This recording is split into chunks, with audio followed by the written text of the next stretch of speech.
अस्सलामुअलैकुम वरहमतुल्लाहि वबरकातुहू। बिस्मिल्लाहिर्रहमानिर्रहीम।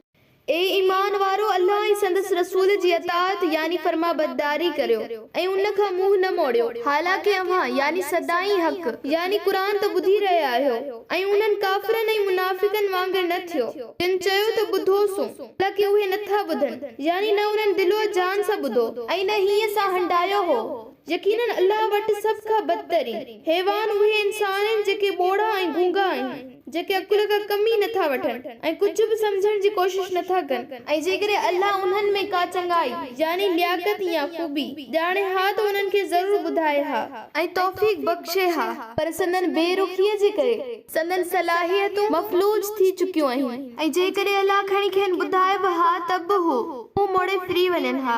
ए ईमान वारो अल्लाह ऐं संदसि रसूल जे हुक्म ते लब्बैक चओ जॾहिं बि तव्हांखे पैगंबर हुन लाइ सॾे त हू तव्हांखे दुनिया ऐं आख़िरत में सरखुरू रहण ऐं इज़त वारी हयाती बख़्शे, जीअं अव्हां जी दिलनि खे जीअरो ऐं ज़िंदा करे। अव्हां काफ़िरनि वांगुरु मुर्दा दिल ॿोड़ा ऐं गूंगा न थियो ऐं चङी तरह सम्झी छॾियो त बेशक अल्लाह इंसान ऐं संदसि दिल जे इरादनि दरमियान हाइल थींदो आहे, यानी उनखे तव्हांजे इरादनि जी पूरी ख़बर आहे ऐं इहो बि त बेशक तव्हां उन ॾांहुं गॾु कया वेंदो।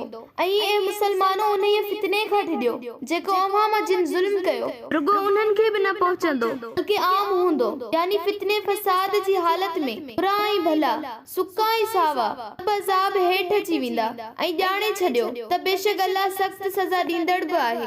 ए महाजिरो, उहो वक़्तु बि यादि करियो जॾहिं तव्हां ज़मीन में मके में थोरड़ा ऐं हीणा हुआ ऐं ढिना थिए त मतां काफ़िर माण्हू तव्हांखे अमालिक यानी अगवा न करे वञनि, पोइ अव्हांखे मदीने में जाइ ॾिनाई, पंहिंजी मदद सां कुवत वारो कयाई ऐं अव्हांखे सुठियुनि ऐं पाक शयुनि मां रोज़ी ॾिनाई त अञा अव्हां अल्लाह जो शुक्र करियो। ए ईमान वारो अल्लाह ऐं रसूल सां ख़यानत न करियो, यानी जेका अमानत तव्हांखे अल्लाह खां रसूल जी मारिफत मिली आहे, जीअं क़ुरान हदीस ऐं दीन जा मसला उन्हनि खे पंहिंजी क़ौम ऐं भाइरनि खे हूबहू ईअं ॿुधायो जीअं उन्हनि जो हक़ आहे।